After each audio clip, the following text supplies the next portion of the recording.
अस्सलाम वालेकुम नाज़रीन, मैं हूं आपका मेज़बान मुमताज़ जमाली। आज हम बात करेंगे मेहदी काज़मी की कम उम्र बच्ची के मुबैना अगवा केस के बारे में, जो आज समाअत हुई थी एडिशनल डिस्ट्रिक्ट एंड सेशन जज की 7 नंबर की अदालत में, इलियास मेमन साहब की अदालत में।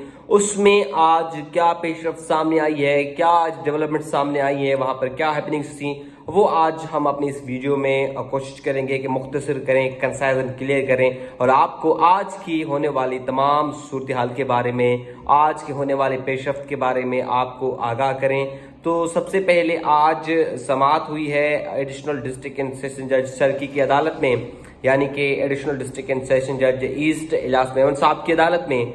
आज मुलजिम जहीर इस केस के प्राइम अक्यूज हैं, वो अदालत में आज सुबह सवेरे ही जो है वो पेश हुए थे, लेकिन सुबह के वक्त उनके वकील जो है वो पेश नहीं हो सके थे, जिस पर अदालत ने केस जो है वो 11 बजे तक फिक्स किया था।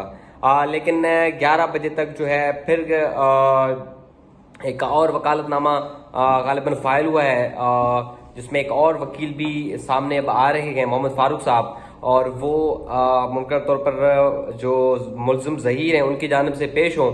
तो वो आज अदालत में अपनी टीम के हमरा पेश हुए। उसके बाद फिर 11 से जो है चलकर 11:30 बजे तक जो है इस केस की हियरिंग मुलतवी हुई। उसके बाद 11:30 बजे तक, क्योंकि जबरान साहब कहीं किसी और केस में मसरूफ थे, जो मुद्दे मुकदमा मेहदी काज़मी के वकील हैं, तो उनके जो एसोसिएट हैं बैरिस्टर रफीक अहमद, वो जो है अदालत में पेश हुए। और वहां पर आज जो 3 बड़ी डेवलपमेंट्स हैं, एक तो ये कि मुलजिम जहीर ने 2 दरख्वास्तें पहले दायर की रखी थी, उस पर समाअत हुई, वो अदालत ने जो है खारिज कर दी हैं। और खारिज करने का मकसद क्या था वो मैं आपको बताऊंगा। और एक जो है वो मेहदी काज़मी की दरख्वास्त थी, जो कि अदालत ने खारिज कर दी। सबसे पहले आते हैं मुलजिम जहीर की, वो कौन सी 2 दरख्वास्तें हैं जो खारिज की गई हैं।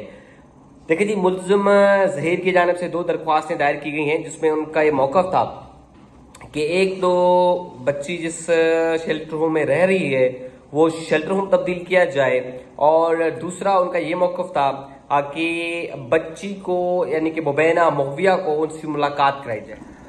जहां पर मुबैना मुग़विया पहले जिस शेल्टर होम में अदालती अहकामात पर मुकीम थी, रह रही थी, उनका इल्ज़ाम है कि वहां पर गवर्नमेंट का असर रसूख है, और गवर्नमेंट की जो वजीर हैं, सूबा वजीर शैला रजा, वहां पर असर रसूख कर रही हैं। और उनके जहीर के वकील ने 12 ये इस मुख्तलिफ जो प्रेस कॉन्फ्रेंस में भी ये इल्ज़ाम लगाया था, तो इसलिए उनको वहां से तब्दील किया जाए। उनका एक और ये भी मौक़िफ़ था कि वहां पर सिर्फ जहरा अकेली रह रही हैं, तो वो अंडर डिप्रेशन है, और वहां पर कोई और लड़की भी नहीं है। मुख्तलिफ CCTV कैमरे हैं, यानी कि हर हलचल और चहलकदमी पर भी जो है उनकी नजर रखी जाती है। तो एक तो दरख्वास्त वो थी। दूसरी उनकी दरख्वास्त थी मिलने की, यानी कि उनसे उनकी मुलाकात कराई जाए। ये दरख्वास्त जहीर ने दायर की है, और उसमें वो ये कह रहा था कि चूंकि वो जहीर जो है उनके हस्बैंड है, यानी कि जहीर क्लेम कर रहा था मैं उनका हस्बैंड हूं, और उनकी जो है उनसे मुलाकात कराई जाए। ये 2 दरख्वास्तें जहीर की थी, जो कि अदालत ने आज खारिज कर दी है। खारिज करने का रीजन ये है कि दोनों अब गैर मुअस्सर हो चुकी हैं। गैर मुअस्सर क्यों हो चुके हैं ये भी बताएं।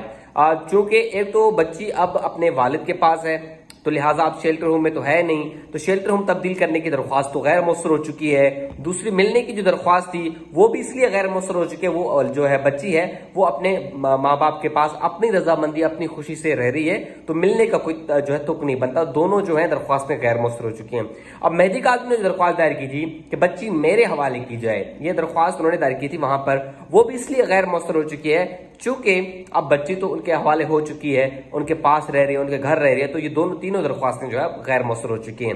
लेकिन इसी केस में जो निकाह ख्वाह हैं और गवाह हैं, असगर और एक गुलाम मुस्तफा, मेरे ख्याल में दूसरे का नाम है, वो उन्होंने अपनी बरियत की दरख्वास्त दायर की। वो कह रहे जी हमारा इस केस में कोई इतना रोल नहीं है, तो लिहाजा हमें इस केस से आप बरी कर दें। अदालत में उन्होंने दरख्वास्त दायर की, जिस पर अदालत ने नोटिस जारी किए हैं। ऐसी बात है, फरीकैन जो है वो इस पर दलाल देंगे कि आया इनको बरी होना चाहिए या बरी नहीं होना चाहिए। और जो मेन अब केस है, मुकदमा है, उसकी जो हेयरिंग है अब 27 तारीख को है, उस पर भी देखना है कि आज अपकमिंग हेयरिंग पर क्या डेवलपमेंट सामने आती हैं, वो भी तमाम तरह अपडेट्स देंगे। लिहाजा आज की अपडेट्स ये थी, तो हमने कहा सोचा कि आपको तमाम अपडेट्स दे दें।